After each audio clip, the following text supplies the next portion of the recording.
What's up, auto industry? It is the day 2 recap here on the Dealer Playbook podcast. We are right now filming and recording at the iconic Sazerac House. This is where the ASOTU More Than Cars party is going to be going down tonight. When you listen to this tomorrow morning, the party happened. You should have been here if you weren't. It was amazing. It was high energy. The charcuterie, if I do say so myself, was delicious. I haven't eaten it yet. I'm recording this ahead of time because I know I'm going to be too tired later because it's going to be that much fun. I wanted to drop some thoughts from the floor today at NADA here in New Orleans. I had the opportunity with the ASOTU More Than Cars to conduct some interviews on the trade show floor and out and about with dealers and allied industry partners.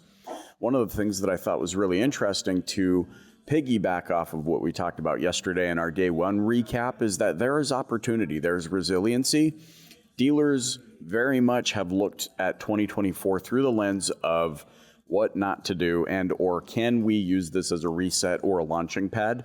Most are looking towards 2025 through the lens of efficiency, and that might be efficiency in their service departments, efficiency on the variable side of the business. They're also really concerned about efficiency from a finance and a human resource perspective, which is a great news to my ear. I mean, for those of you that have been following the show for a while, know that I care deeply about operational efficiency because it makes all the difference in so many different facets of the business. I mean, operational efficiency in developing processes and training people and caring for people and culture, it's all quantified through the difference between an okay lead being a great lead, an okay hiring process being a great hiring process, not having obsolescence in the parts department or having obsolescence in the parts department and not having it. And so efficiency seems to be the new buzz, the new focus for 2025, which I wholeheartedly, once and for all, finally agree with the thing that is going to be made the buzz this year. Something for you to keep an eye on. Look inside of your dealership. Don't be afraid in 2025 to think about ways in which you can become more efficient. And the play-by-play here would be to engage your team. Don't make decisions without them. Actually include them in the decision-making process. Include them early on and say, hey, here's what I'm thinking about. Here's what I'd like you to be a part of. I'd love your thoughts to be a part of this conversation as well to help us shape whatever comes up with.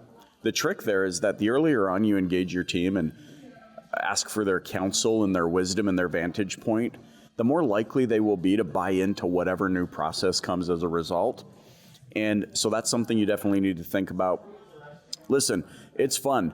I'm not going to lie. We're not going to sugarcoat it. It's a little bit light. The snow here in New Orleans, though mostly melted and the sun is out and it's beautiful outside, is mostly melted and gone away. The travel plans and the cancellations and the delays just made it really difficult. And so the trade show floor today did seem a little bit light. A lot of the vendors commenting, of course, that it felt a little bit light. A lot of newcomers as well. And I'm able to share, hey, don't benchmark what NADA typically looks like based on this. This is light. The circumstances were not pretty. But here we are. The show must go on like we talked about in our last recap. And that it's just a testament to the resilience of our business, of which we love so much. Hey, I hope you are crushing it back at home base or wherever you're listening to this. I hope that you are setting yourself up to succeed, that January is the setup for whatever big plans you have this year. I'm going to touch base with you again tomorrow on the day 3 recap.